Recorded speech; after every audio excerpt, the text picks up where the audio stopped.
Góðan daginn! Welcome to the Project Pile. My name is Gunnhildur. I'm an Icelander living in Iceland, and this is my podcast vlog chatterbug where I talk mainly about knitting, crocheting,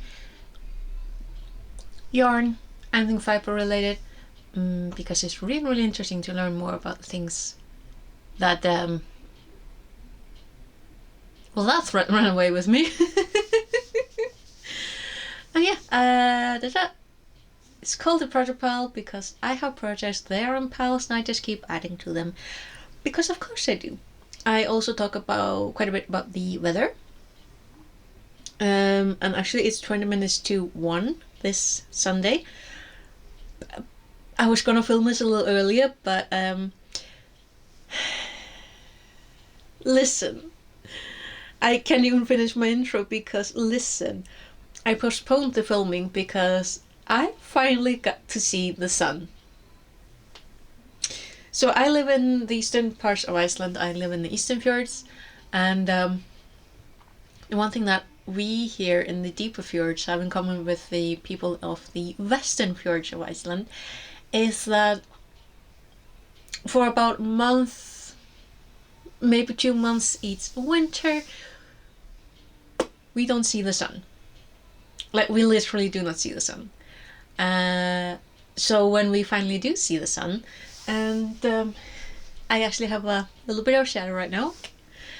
She's behind the mountains, but she was gorgeous. She was so pretty. But yeah, the rule is that if you can see your shadow clearly, like outlines and everything, you are allowed to have solarkaffi. Literally sun cafe. And most often is either like pancakes or waffles, something that is round and reminds you of the sun, because that's kind of the point. You celebrate being able to see the sun again, and you greet her with something sweet. That's it. That's all it is. But yeah. So yeah, I didn't film last Sunday. I was going to, even though it was an absolute pajama day, and I was like, ugh, can I?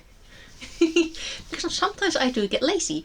But last Sunday, it wasn't laziness. It really was not laziness.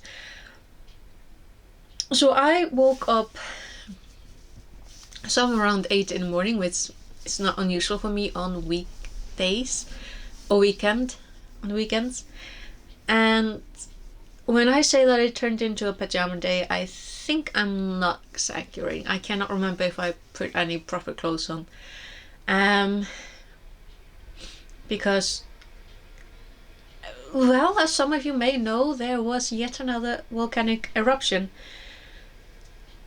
on the southern part of the southwest corner of Iceland, again around the town of really not smack dab, just here's okay. Right by a town called Grindavík. Now Grindavík is a town of 4,000 people. It's predominantly a fishing village, but they are so much more. It's a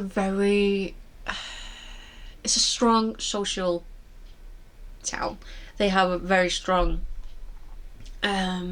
sport teams. They are very innovative. There's a lot of like grassroots companies. They do a lot in that one small town.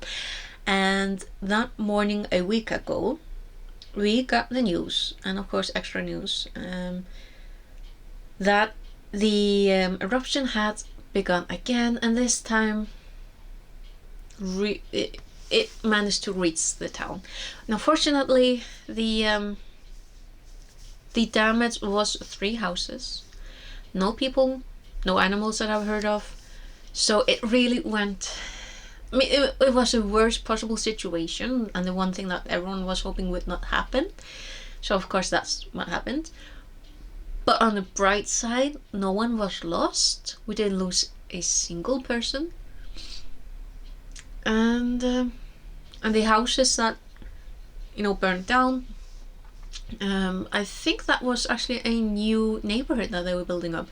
Like the first house that went up in flames, or went under, yeah, went up in, blah, blah, blah, was actually 4 days away from being habitable.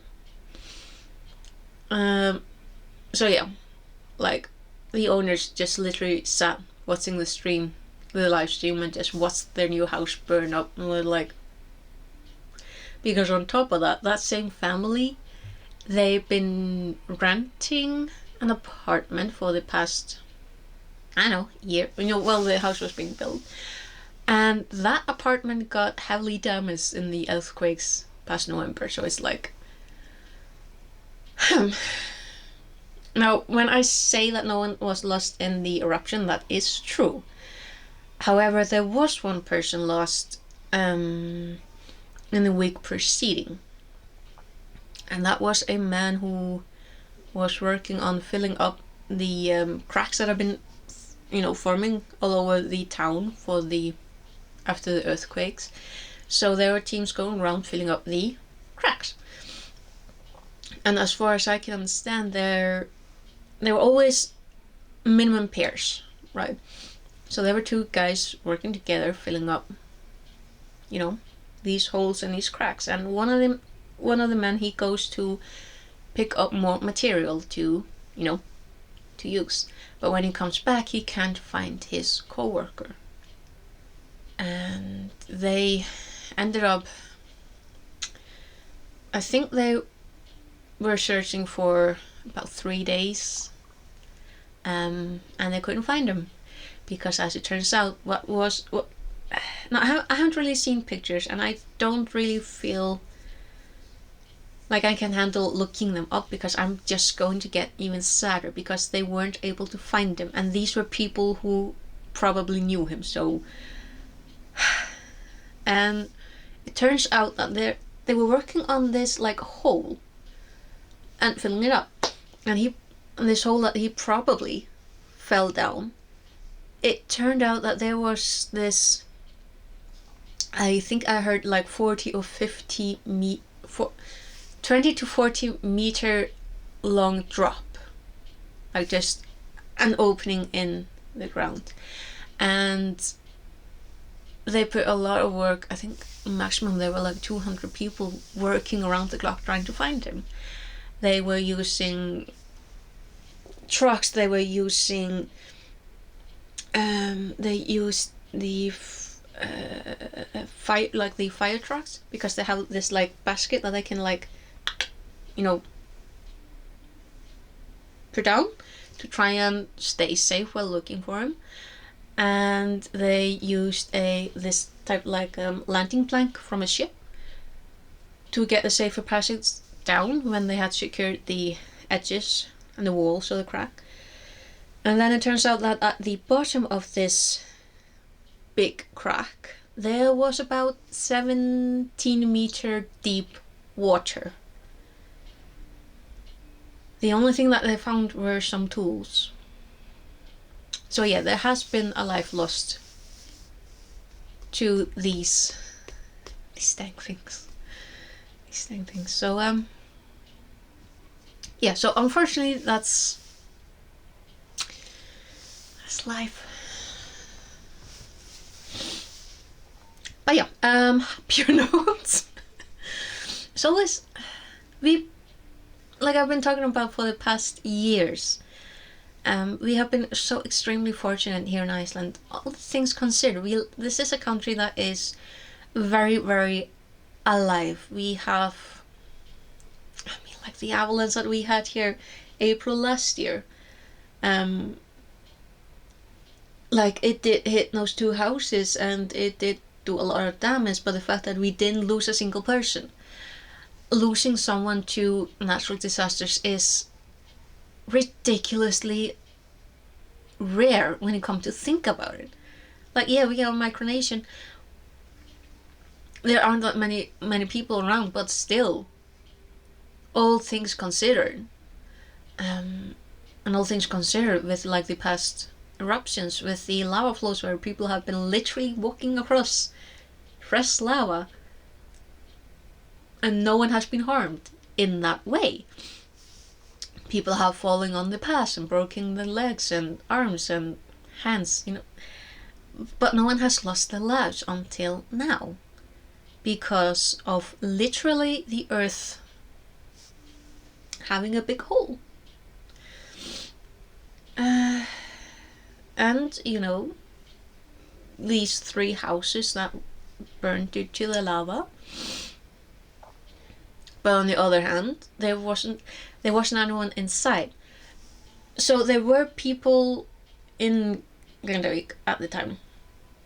Well, actually, see, here's the interesting thing. There were about 50 to 60 houses that were occupied. Most people were not in the town because it's not safe. But there are some people who felt either the need or the security that they could. But only about, I think I read somewhere 50 to 60 houses. So there weren't that many people. And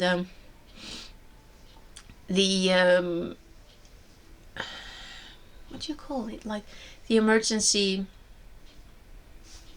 I want to say council, but that's probably not the word. But the people who are overseeing the emergency situation and making all the decisions and keeping eyes on things, they had already given out the announcement that the town would need to be evacuated on Monday because they were seeing these numbers. So people were already aware that they would need to evacuate. I think they started talking about that on Saturday. Yeah, they started talking about it on Saturday. So people were either already prepared or starting to prepare, because then the following night they actually had to evacuate because well, they had the equipment and they saw the danger, so safe. But the creepy thing is that usually when magma goes up, is expelled, that will most of the time it has alleviated the pressure, so the earth it empties. No, not this time. The earth in that area is still rising, so no one is allowed to be there. Understandably. So the only thing that we can do is, because this is the planet Earth, this is literally the rock upon which we live and on which we float through space, and the bad thing is that we do not get like notifications on our phones from planet Earth saying, hey, by the way, I'm a pop over there. Thankfully nowadays we do have a lot of equipment, a lot of very, very, very generous scientists and institutions who own the equipment that is being used to monitor, which is literally keeping people safe and sound and alive. So enough about that. I've been touched so much, I'm literally starting to get phlegmatic. But yeah, so I didn't film any last Sunday because, well, I was kind of preoccupied with watching the eruption and being like, good lord, please tell me that people are safe. And everyone is. And then the light went away because daytime. I think I definitely have more daylight this weekend than the last weekend, so it's like, but yeah. Where do you want to start? The hat, the little Yule hat that I've been working on, with the hobby Christmas universe. I got the band pretty much done, so look, it looks so nice on the viewfinder. It's gonna look so cool. So yeah, this is gonna have like a pointy tail. I think this is actually gonna turn out quite nice. Yes. So yeah, I just need to, I think I need to change out needles size and then just continue. Now, as for the Christmas blanket that I've been crocheting since before Christmas, I did show up not last Thursday, but the Thursday before then on midnight at another place unusual, because the coffee shop owner is still in Denmark with her family. So we went to a hotel And I mean, first off, that is the most expensive place in town, so it's like, whoop, better save up for that one. But really nice people working there. Like, these servers were literally treating us like queens. It's like, I felt so just pampered. They were so nice. And I did manage to get a little bit more done on my blanket then. Look, it looks really nice. Oh, I'm really happy with that. But yeah, I didn't go last Thursday because of my day job. So I work the register at the one local grocery store, and last Thursday was actually very, very cold. The Friday was cold as well, but Thursday was like -11. Official wind chills were about -21, I think. So it was really, really cold, and I did dress warmly, but I was at the register, and the entry to the store is right in my back, meaning that every time the door opened, I got a cold gust of wind. And because I am the primary person on the register, I think I was about 5 to 5.5 hours over the day on the register, and I got really, really cold. I actually got so cold, I had no other option on Friday than to call in sick, because I actually caught a cold, and I was so cold that I was literally shivering throughout the night. And throughout Friday, it took me so many hours to get some warmth in me. And yeah. And then it turned out the Friday was even colder. I'm like, kind of happy that I was in my bed that entire day. But yeah, so I didn't get any more work done, because it's nice to have this as, knit nights project, because it's really, really simple pattern. But what I don't get is just how difficult it was for me to actually find this pattern again. Like, this is just a simple wavy pattern, but the one pattern that I was able to find, like, I did search on, I think I only searched on Ravelry. It was so convoluted, especially with the parts here.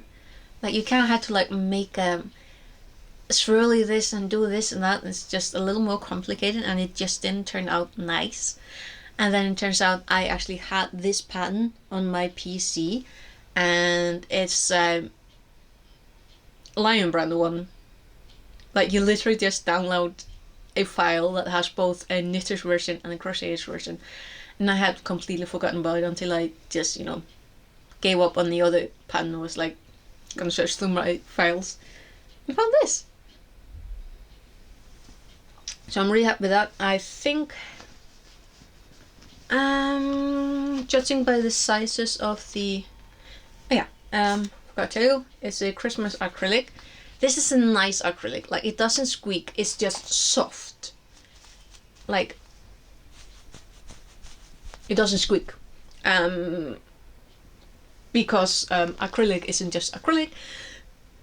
Some acrylic is just pure plastic, and just trying to use it is like, But this is a nice one. I think, judging by the size of them, I might be roughly halfway, maybe a third of the way with the yarn. So, it's not that much left, but it's gonna be a real nice pattern project to bring with me. And also because it's so big that I have the excuse to bring this bag with me that I got from Hobby. Was it like last year? Year before that? You can never have too many projects back. And then, because this was something that I was actually looking forward to showing you last weekend, and then I refrained from doing any more of it because I want to show you. I really just want to show you. Because I actually finished something. I finished the show. Look at it. And when I say finished, I mean I did not weave in the ends, mainly because I still cannot fathom this. So this is one of the ends that I left. And, you know, it's probably like 2 years since this, but why did I leave such a long tail? Like I could have knitted quite a few. I don't understand. I do not understand myself. But yeah. So what I need to do with this is my most fun part of knitting and crocheting, that's weaving in the ends. And then, you know, laying it out. And what I like most about this is that there are personal little touches, like the imperfections. I think there's like maybe 2 or 3. All things considered, I'm kind of surprised that I didn't like make more mistakes. Like, I don't want to call them mistakes. I want to call them like personal touches. But yeah, it's really nice. It's really big too. Look. So yeah, this is the Rainbow Light yarn that I got off of Wish. Didn't I get that like 2021 or something? I'm not confused about it. But yeah, so this one is done, it is finished, it's really, really nice. Also, I really like the fact that it's just the color randomization, the stripes. It turns out so nice. I am very pleased with it. So that is one project done. Another that is well on the way. And this one that I just need to... I mean, I was about to say get off my bum, but this is a really nice one to keep with me at the computer when I'm watching something. Because the yarn is really soft. Again, I think it's acrylic. Yeah, acrylic polyester blend. I mean, it's a really nice yarn to work with. And I've been doing this garter stitch, which doing that in the round has been very interesting because you just do straight stitch one round and then you do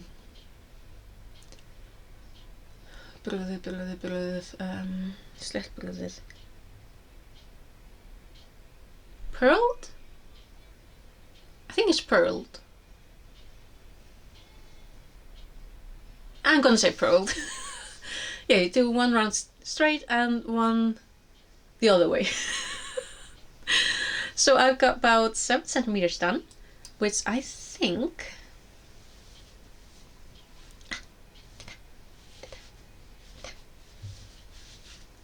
Okay, well that's roughly, because I do not touch. Yeah, I think that's gonna be nice. And then I just need to find the pattern again. It's somewhere on my computer and just get on with it. After that, let's see. I mean, I still need to do the glazur from the Garden Studio Drops Garden Studio. I mean, I don't know why I'm stopping to think about things, because there's still a pile of projects that I really want to finish. So I am still on this like New Year's resolution to finish at least some of the things that I've started like in the past year and actually finishing them.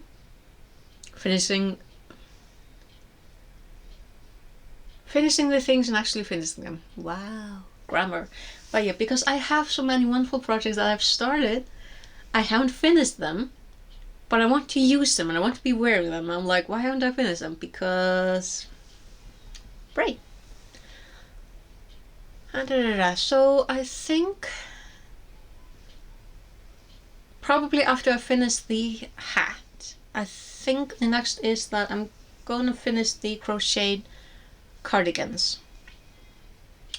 Plural, because I have 2 that I do need to finish because it is getting more sunny, meaning... Oh yeah, I need to finish the balaclava. I still haven't finished the balaclava since last year. I need to finish that because it's January, it's the end of Mørsur, that is one of the old months. Mørsur. Mør is hardened sheep fat. It's I know the word in English, but I cannot remember it right now. And sugar is drawn from sjua, it means to suck. So it's the name of the old month, of the old lunar month, which is right now, is literally fat sucker. Which is a very descriptive word for what has generally been happening with sheep around this time. They get leaner because less food and too much snow for them to actually find something to eat. I am getting depressed right now, but Mørsur is definitely one of my favorite names of the old months. It's just Mørsur. And the next one is Thorri, which I think I told you last year. We still don't know what that word means exactly. It's a very, very old word. Probably it follows a month called Fat Sucker. So Thorri, probably nothing too nice. Can't remember what the month after that, but like one of the winter months is called Ílir. Ila. It's something that is like a whiny sound, an unpleasant... It's not whiny though, it's linguistics. I know the word.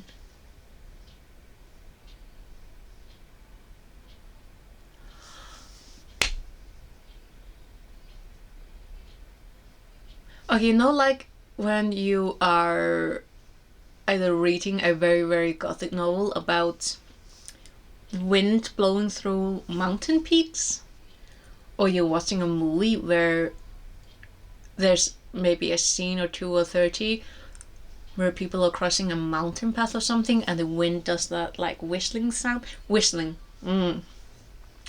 That's when the mountains are Ila. It's not a nice sound. So Ílir is when the winds are howling. Howling! That's a word. Ílir. Yeah, I think that's... that's the... I'm saying that I'm placing. Someone is probably gonna disagree with me, and that's fine. But yeah, I think I pretty much made up for last weekend. Like, I need to stop now, otherwise I'm just not gonna stop talking, and I'm gonna keep talking about nothing and not get any of the work that need to get done. So yeah, thank you very much for sticking with me this weekend, and hopefully there won't be any... Hopefully the volcanoes and the troublesome area will just stay quiet. Like I say that, I live in Iceland, it's not going to stay quiet, at least for the next week. So when it comes to that, like, it's January, the rivers are probably gonna like run quite a little bit. Barðabunga, that's one of the volcanoes that's up in Vatnajökull, the big glacier. Grímsvötn, another one. They have been like a little rumbly-tumbly. Askja has still not done anything. This is not a challenge. I'm not challenging you to do anything, just be good. Yeah. Hekla, still overtime. Fun things. Eiríksjökull. Katla. I'm not even mentioning the area that is active right now because it's active. Like, it's gonna do something. As long as people stay out of the way. So yeah, before I start rambling again about things that I don't really know too much about, but pretend that I do just because I'm local, I'm gonna call it quits right now, and thank you very much for sticking with me this weekend. Hopefully I will stay on time next weekend. And I will try to stick with my promise to say something next time there's an eruption, so that you get to know something. But yeah, otherwise, if the volcanoes, behave themselves, then I will see you again next weekend. And I really hope that life is as good to you as it possibly can be, hopefully better. And until next weekend, take care, okay? Bless, bless.